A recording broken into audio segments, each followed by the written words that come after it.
Graduation के बाद जब राधा देहरादून से अपने घर लौटी तो जो सच उसके सामने आया उसने उसकी पूरी जिंदगी को बदल के रख दिया। उस पल राधा की पूरी दुनिया ही बदल गई। उसने अपने प्यार को हमेशा के लिए अपने दिल से निकालने का इरादा कर लिया। लेकिन जब उसके प्यार ने उसकी हकीकत को जाना तो उसने जो किया वो सारी दुनिया के लिए एक सीख है। ले चलते हैं आपको आज की कहानी में, जिसे लिखा है आरव जी ने। तो कहानी को स्टार्ट करते हैं। देहरादून की पहाड़ियों के बीच बसे एक पुराने बोर्डिंग स्कूल की सुबह कुछ अलग ही होती थी। हल्की हल्की धुंध, देवदार के पेड़ों से छनती धूप और घंटी की आवाज। यहीं बीता था राधा का बचपन। उसे हमेशा यही बताया गया था कि उसकी माँ शहर में बच्चों को डांस सिखाती है। राधा ने कभी सवाल नहीं किया, क्योंकि उसकी माँ उससे हर महीने मिलने आती थी, उसके लिए घर का बना खाना लाती थी और हर बार जाते हुए उसकी आंखों में वही अपनापन छोड़ जाती थी। राधा के लिए उसकी माँ ही उसकी दुनिया थी, एक ऐसी दुनिया जिसमें कोई दरार नहीं थी।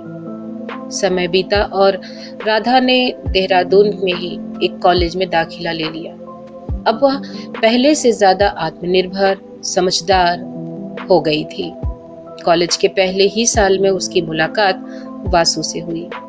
वासु बिल्कुल अलग, खुला हुआ, सादा और बेहद ईमानदार। उसकी पहली मुलाकात लाइब्रेरी में हुई थी, जब राधा अपनी किताब ढूंढ रही थी और गलती से वासु की किताब उठा ली थी। और वासु ने कहा, ये मेरी किताब है। ओह सॉरी, मुझे लगा कि मेरी है, राधा ने हल्की झेप के साथ जवाब दिया।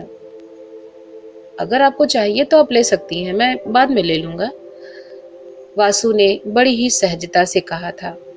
और यहीं से बातें शुरू हुई थी। धीरे धीरे ये छोटी छोटी मुलाकातें दोस्ती में बदल गई और दोस्ती आगे चलकर प्यार में। वासु के साथ राधा खुद को हल्का महसूस करती थी, जैसे उसके अंदर की सारी उलझनें खुद ब खुद सुलझ जाती। वो उसके सामने हंसती थी, लड़ती भी थी और अपने दिल का हर हाल सुना देती थी। वासु भी उसे अपनी दुनिया में शामिल कर चुका था। एक दिन वासु ने पूछा, ग्रेजुएशन के बाद का क्या प्लान है? राधा ने गहरी सांस लेते हुए कहा, घर जाऊंगी, माँ के साथ रहूंगी कुछ समय। और फिर? वासु ने थोड़ा रुककर पूछा। राधा वासु की ओर देखकर मुस्कुराई। और फिर शायद तुम्हारे साथ जिंदगी बिताऊंगी। वासु ने उसकी आंखों में झांकते हुए कहा, शायद नहीं, पक्का। और दोनों मुस्कुरा उठे। 3 साल बीत गए।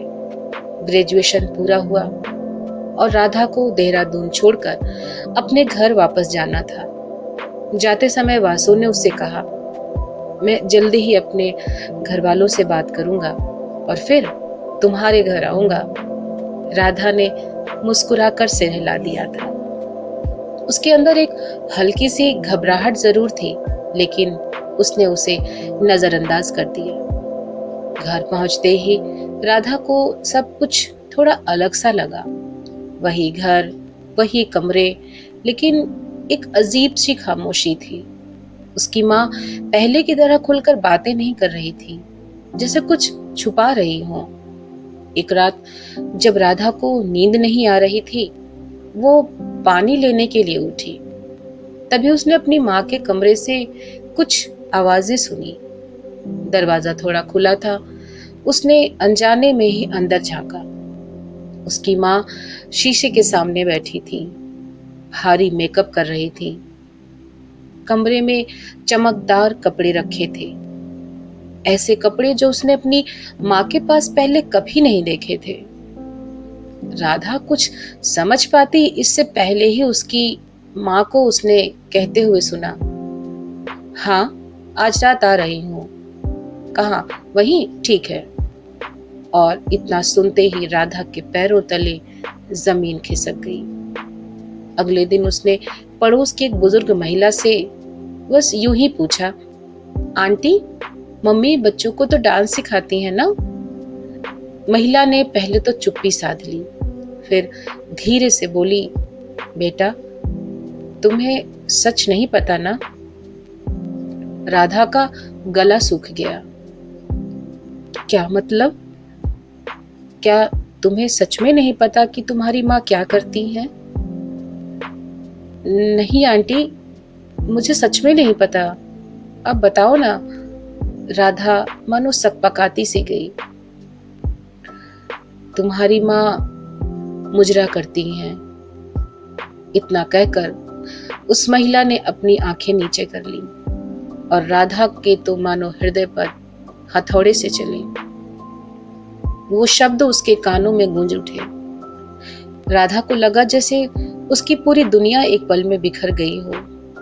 जिस माँ को वो इतना सम्मान देती थी, जिसके बारे में उसने हमेशा गौरवान्वित महसूस किया था, वो सच उससे बिल्कुल अलग था। उस रात राधा अपनी माँ के सामने बैठी रही। आंखों में सवाल थे, लेकिन शब्द वो कहीं होठों के अंदर ही रह रहे थे। आखिरकार उसने धीमी आवाज में पूछा, माँ, सच बताना, आप क्या करती हो? उसकी माँ ने कुछ पल तक उसे देखा, फिर उनकी आंखों में आंसू आ गए। उन्होंने अपनी नजरें नीची कर ली और कहा, तुम्हें सच जानना ही था, आज नहीं तो कल, और शायद वक्त भी आ ही गया है कि तुम्हें सब कुछ सच सच पता चले। इतना कहकर उन्होंने अपनी उन परिस्थितियों को बताया कि कैसे उन्हें इस रास्ते पर धकेल दिया गया, कैसे राधा के पिता के गुजर जाने के बाद उनके पास कोई सहारा नहीं था, कैसे समाज ने उन्हें ठुकरा दिया और कैसे उन्होंने सिर्फ अपनी बेटी को एक अच्छी जिंदगी देने के लिए एक ऐसा काम चुना जिसे दुनिया कभी स्वीकार नहीं करती। उन्होंने रोते हुए बताया, मैं नहीं चाहती थी कि तुम कभी ये जानो। मैं चाहती थी कि तुम एक साफ, सम्मानजनक जिंदगी जियो, बिना किसी दाग के। इतना कहकर उन्होंने अपने होठों पर मानो ताला सा लगा लिया। राधा की आंखों में से भी आंसू बह रहे थे, लेकिन ये आंसू सिर्फ दुख के नहीं थे, एक टूटे हुए भरोसे के भी थे। राधा ने कांपती हुई आवाज में पूछा, आपने मुझसे झूठ क्यों बोला माँ? क्योंकि मैं तुम्हें खोना नहीं चाहती थी बेटा। राधा की माँ ने राधा के हाथ को थामते हुए कहा। उस रात राधा सो नहीं पाई। उसके अंदर एक जंग चल रही थी। एक तरफ उसकी माँ थी, जिनकी मजबूरी अब वो समझ रही थी, और दूसरी तरफ एक समाज, उसकी सोच और उसका डर था। कुछ दिनों बाद वासु का फोन आया। हे स्वीटहार्ट, मैं अगले हफ्ते तुम्हारे घर आ रहा हूँ मम्मी पापा से बात करने, उसने खुशी से कहा। राधा का दिल धड़क उठा। वासु, नहीं, अभी नहीं। क्या मतलब? वासु चौंक गया। राधा ने कहा, वासु, हम शादी नहीं कर सकते। इतना सुनते ही फोन के उस पार कुछ पल की खामोशी छा गई। वासु ने गंभीर आवाज में कहा, राधा, ये मजाक है ना? नहीं, ये सच है। और इतना कहकर राधा ने फोन काट दिया। वासु को कुछ समझ ही नहीं आया। वो जानता था कि राधा ऐसी नहीं है जो बिना वजह इतना बड़ा फैसला ले ले। उसने कई बार फोन किया, मैसेज किया, लेकिन राधा ने कोई जवाब नहीं दिया। आखिरकार उसने राधा की एक करीबी सहेली से बात की। बहुत कोशिशों के बाद उसे राधा का सच पता चला। वासु कुछ देर तक तो चुपचाप बैठा रहा। उसके मन में कई सवाल थे, लेकिन सबसे बड़ा सवाल ये था कि क्या इससे उसका प्यार बदल जाता है? उसने खुद से पूछा, क्या राधा वही लड़की नहीं है जिससे मैंने प्यार किया? और जवाब साफ था। उसके दिल ने कहा, हाँ, राधा तो वही है। अगले ही दिन वासु राधा का घर पता करते करते उसके घर पहुंचा। दरवाजा खुला तो सामने राधा थी। उसे देखकर राधा की आंखें भर आईं। तुम यहाँ क्यों आए हो? उसने धीमे स्वर में पूछा। वासु ने साफ सपाट लफ्जों में कहा, क्योंकि तुम भाग रही हो। मैं भाग नहीं रही वासु, तुम समझ नहीं रहे। मैं तुम्हारी जिंदगी खराब नहीं करना चाहती। वासु ने राधा की ओर देखते हुए कहा, मेरी जिंदगी का फैसला तुम कैसे कर सकती हो? राधा चुप हो गई। वासु ने धीरे से कहा, मुझे सब पता है राधा। और इतना सुनते ही राधा का दिल जैसे धड़कना बंद कर दे रहा था और उससे कुछ भी नहीं बदला। वासु ने ठोस शब्दों में कहा। राधा की आवाज मानो टूट रही थी। उसने कहा, सब कुछ बदल गया है वासु, सब कुछ बदल गया है। मैं वो नहीं हूं जो तुम सोचते थे। वासु ने दृढ़ता से कहा, नहीं, तुम वही हो। तुम्हारी माँ ने जो किया वो उनकी मजबूरी थी, और तुम उस मजबूरी की वजह नहीं बल्कि उनकी ताकत हो। राधा की आंखों से आंसू बहने लगे। लेकिन तुम्हारे घर वाले और ये समाज? वासु ने कहा, मैं उनसे बात करूंगा। वासु के लिए ये आसान नहीं था। जब उसने अपने माता पिता को सब बताया तो उनका पहला रिएक्शन वैसा ही था जैसा राधा और वासु ने सोचा था। ऐसी लड़की से शादी? उसके पिता ने सख्ती से कहा। पापा, वो ऐसी लड़की नहीं है, वो राधा है, वासु ने शांत लेकिन दृढ़ आवाज में कहा। उसकी माँ भी असमंजस में थी। उन्होंने कहा, क्या तूने सोचा है कि समाज क्या कहेगा हमारे बारे में? समाज तब कहाँ था माँ, जब उसकी माँ को मदद की जरूरत थी। वासु ने पलटकर पूछा। धीरे धीरे लगातार समझाने के बाद वासु के माता पिता का नजरिया भी बदलने लगा। उन्होंने देखा कि उनका बेटा सिर्फ जिद नहीं कर रहा, वो एक सही बात के लिए खड़ा था। आखिरकार उन्होंने हामी भर दी।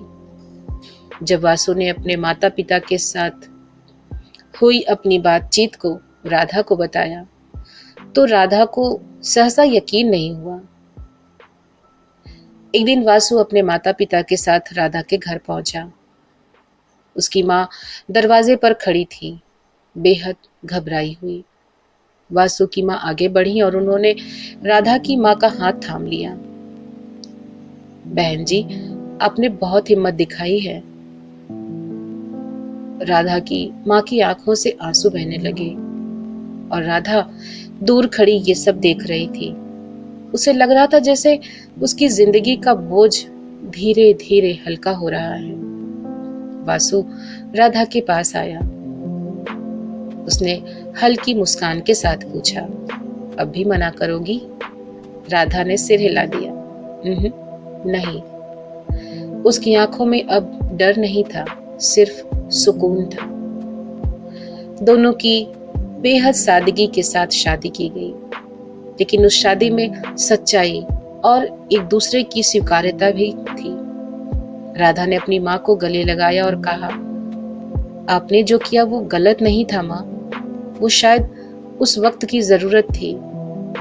उसकी माँ ने राधा को कसकर पकड़ा, जैसे बरसों का डर एक पल में खत्म हो गया।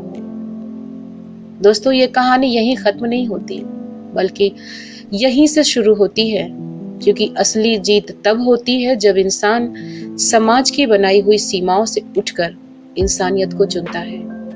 राधा और वासु ने वही किया। धन्यवाद दोस्तों, आज की ये कहानी उम्मीद करती हूँ आपको जरूर पसंद आएगी। मिलते हैं फिर अगली स्टोरी में, तब तक के लिए नमस्कार।